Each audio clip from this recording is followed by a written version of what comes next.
রাসূলুল্লাহ সাল্লাল্লাহু আলাইহি ওয়াসাল্লাম নূরের জবান মোবারকে ইরশাদ করেছেন, মান যারা কবরি, আমার যেই উম্মত আমার কবরকে জিয়ারত করবে, আমার রওজার জিয়ারত করবে, ওয়াজাবাত লাহু শাফাআতি, আমি নবীর জন্য ওয়াজিব হয়ে যাবে আমার ওই উম্মতকে সুপারিশ করা।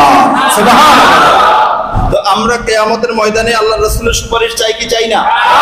সবাই চাই তো? নাকি নামাজ পড়ছি, দিনের কত খেদমত করছি, এই দিয়ে তো জান্নাতে যাওয়া যাবে, সুপারিশ আর কিসে লাগবে?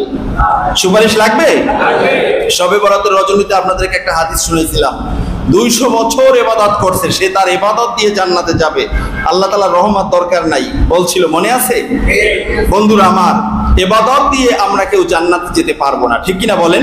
আমরা জান্নাতে যেতে চাই শাফাআতের মালিক রহমাতুল লিল আলামিনের সুপারিশের মাধ্যমে, ঠিক কিনা বলেন?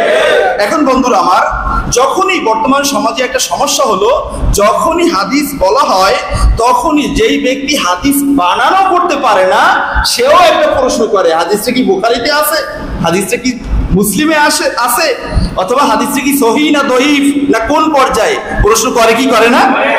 আব্দুল্লাহর কাছে সূরা ফাতিহা জিজ্ঞেস করলে বলতে পারবে না, কিন্তু সে প্রশ্ন করে হাদিসটা সিয়াসিতায় আছে কিনা, বুখারী মুসলিমে আছে কিনা।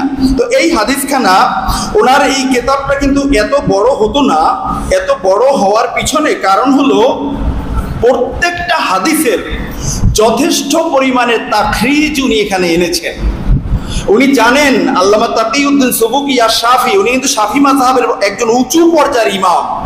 উনি জানেন যে যুগ যত পরিবর্তন হবে, যত সময়ের ব্যবধান হয়ে যাবে, তত আল্লাহর রাসূলের উম্মতের মাঝে আল্লাহর রাসূলকে নিয়ে রোগ ব্যাধি বেড়ে যাবে।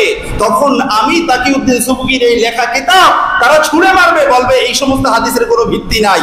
এই কারণে উনি প্রত্যেকটা হাদিসের যথেষ্ট পরিমাণে তাখরিজ উনি এখানে এনেছেন। যেমন দেখেন, এই যে হাদিসখানা আমি এইমাত্র বললাম, এই হাদিসখানা কতগুলো কিতাবের মাঝে এসেছে। 1 নম্বর এখানে রেফারেন্স দেওয়া হয়েছে সুনান দারকুতনি, কত নাম্বার পৃষ্ঠা, কত নাম্বার খণ্ড, হাদিস নাম্বার কত, সবগুলো এখানে দেওয়া আছে।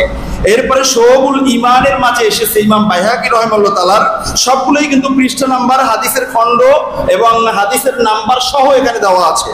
এরপরে আরো এসেছে কাজী আয়াজের আশ-শিফা শরীফের মাঝে। এরপরে আল্লামা আসবাহানী রাহিমাহুল্লাহ তাআলা তার লিখিত কিতাব, হাদিসের কিতাব, বিশ্ববিখ্যাত কিতাব আত-তারগীব ওয়া তারহিবের মাঝে এই হাদিসখানা এসেছে। আল্লামা ইবনুল জাওজি তার লিখিত কিতাবের মাঝেও এই হাদিসখানা এনেছেন।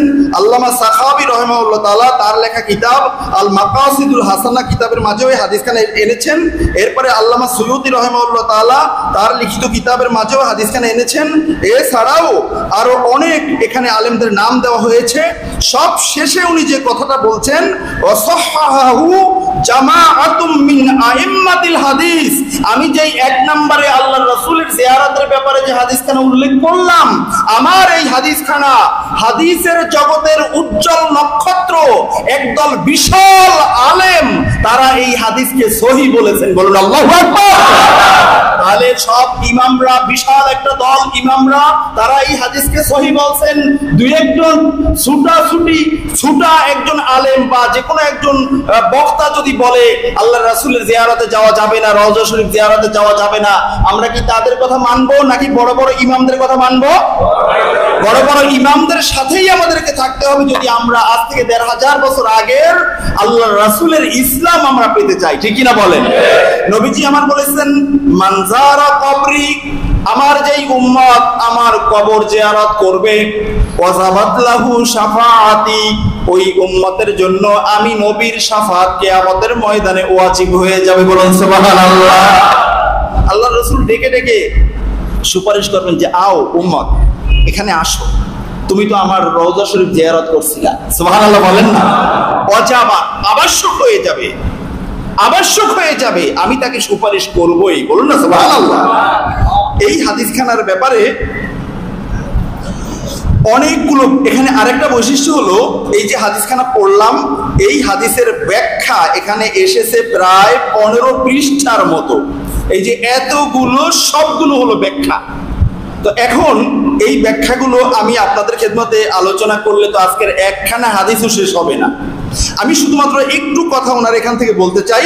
এই যে হাদিস অংশ ওয়াজাবাত লাহু শাফাআতি, এই শাফাআতি অংশটার এই শব্দটার ব্যাখ্যা করতে গিয়ে উনি বলেছেন ফিল ইদাফাতি ইলাইহি তাশরিফুল্লাহ ফা ইন্নাল মালাইকাতা ওয়াল আমবিয়া ওয়াল মুমিনিনা ইয়াশফাউনা ইয়াওমাল কিয়ামাহ। কাল হাসর ময়দানে আল্লাহর রাসূলের উম্মতের জন্য 1 নাম্বার সুপারিশ করবেন ফেরেশতারা, 2 নাম্বার সুপারিশ করবেন নবী আলাইহিস সালাতু ওয়াস সালামরা, 3 নাম্বার সুপারিশ করবেন গোটা পৃথিবীতে যারা মুমিনে কামেল, যাদের জান্নাতে যেতে কোনো ভয় থাকবে না, যারা জমিনের মাঝে আল্লাহর ওলি হিসেবে স্বীকৃতি ছিল, যারা একটা মুস্তাহাবের পর্যন্ত তরক করতেন না, যারা এই জমিনে থাকতে আল্লাহর রাসূলের সন্তুষ্টি অর্জন করে নিয়েছিলেন, কাল হাসর ময়দানে ওই মানুষগুলোকে যারা দুনিয়াতে বসে ভালোবেসেছিলেন, কিয়ামতের ময়দানে তারা ডেকে ডেকে তাদেরকে সুপারিশ করবেন। বলেন সুবহানাল্লাহ। সুতরাং আমরা কি আল্লাহর ওলিদেরকে ভালোবাসি কি বাসি না? তো গাঁজাখোর ওলিদেরকে নাকি? বর্তমানে আছে না বস্তা পরিয়ে গাঁজা খায় বাবা আল্লাহর ওলি, আছে কি নাই? এখন দেখেন আল্লাহর ওলিদেরকে ভালোবাসতে আল্লাহ নিজেই নির্দেশ দিয়েছেন। আল্লাহ নিজেই নির্দেশ দিয়েছেন এবং এটা হলো ফরজ। আমরা নবীদেরকে পাই নাই, সাহাবীদেরকে পাই নাই, পেয়েছি তাদেরকে যারা অনুসরণ করে করে আল্লাহ তাআলার সালেহীন হয়েছেন, বান্দা হয়েছেন, প্রিয় বান্দা হয়েছেন, তাদেরকেই শুধুমাত্র আমরা পেয়েছি। আর তাদেরকে ভালোবাসার নির্দেশ তো আমার আল্লাহই দিয়েছেন। বলুন না সুবহানাল্লাহ। একটু বিশ্লেষণ করলে পাবেন, এই যে আমরা সূরা ফাতিহার মাঝে পড়ি আনআমতা আলাইহিম, আল্লাহ যাদেরকে আপনি নিয়ামত দিয়েছেন তাদের পথ আপনি আমাকে দান করেন। নিয়ামত দিয়েছেন কাদেরকে? আল্লাহ তাআলা 4 শ্রেণীর মানুষদেরকে আল্লাহ তাআলা নিয়ামত দিয়েছেন, তার মাঝে এক শ্রেণীর হলো আল্লাহর ওলিগণ। বলুন না সুবহানাল্লাহ। তাহলে আল্লাহর ওলিদের ভালোবাসা আমাদের কলিজায় আছে কি নাই? আল্লাহর ওলিদেরকে সকল মানুষ শ্রদ্ধা করে, ভালোবাসে, হাদিয়া দেয়, খাওয়াইতে চায়, নিজে না খাইয়াও। এই কারণে কতগুলো লম্পট, নিজের স্বার্থপর, কতগুলো শয়তানের দোসর নিজেদের নামের সূচনাতে আল্লাহর ওলি লাগিয়ে বিভিন্ন জায়গায় আস্তানা খুলে বসেছে। আমাদের আজকের ঘোষণা হলো সোনার বাংলাদেশ, পীর আউলিয়ার বাংলাদেশ, যেই দেশে আউলিয়া কেরামদের মাধ্যমে ইসলাম এসেছে, এই দেশে পীর আউলিয়াদের নামে কোনো পান্ডামি চলবে না, করতে দিব না। আমাদের পক্ষে এটা সম্ভব নয়। আমরা চোখে দেখবো বাবা শাহজালাল রাহিমাহুল্লাহ তাআলা ঠিকমতো খাইতে পারেন নাই, ঘুমাইতে পারেন নাই, আজকে তার উত্তরসূরি বলবে গাঞ্জা খাবে, নামাজ পড়বে না, রোজা রাখবে না, পর্দা করবে না, তাদেরকে ধরে ধরে মাজার শরীফ থেকে উদ্ধার করতে হবে। এখন তাদেরকে বলি মানে বাবা শাহজালাল রাহিমাহুল্লাহ তাআলার বিরুদ্ধে বলছি এটা মনে করবেন না।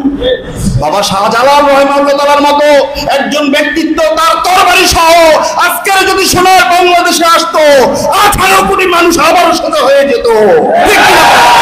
এই কারণে বাবা শাহজালালের তরবারিও দরকার আছে, তার রিয়াজাতও দরকার আছে। ঠিক কি না বলে?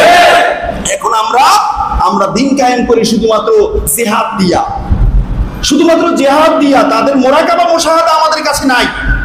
মুরাকাবা মুশাহাদা বাদ দিয়ে শুধু তরবারি দিয়ে জিহাদ করে ইসলাম কায়েম হবে না, হবে শুধুমাত্র মারামারি আর হানাহানি। এটা দিয়ে ইসলাম হবে না বন্ধুরা আমার, স্পষ্ট কথা। মানতে মন চাইলে মানেন, মানতে না মন চাইলে গালিগালাজ করেন, কিচ্ছু আসে আর যায় না। ঠিক কিনা বলে? একজন আল্লাহর ওলি ছিলেন না, ভূখণ্ডটা তাগুত মুক্ত হোক এটা চান নাই। প্রত্যেক আল্লাহর ওলি চান আল্লাহর জমিন আল্লাহর কোরআন দিয়ে চলবে।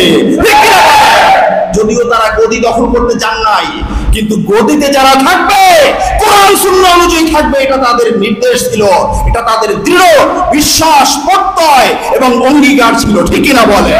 এই কারণে যখনই দেখা যেত কোন রাষ্ট্রপ্রধান আল্লাহ দ্রোহী কথা বলতো, আল্লাহর রাসূলের বিরুদ্ধাচরণ করত, তখন এই দরবেশ রাতে ঘুমাইতেন না, রাতে আল্লাহর দরবারে চোখের পানি ফলাইতেন ওই জালেমের হেদায়েতের জন্য।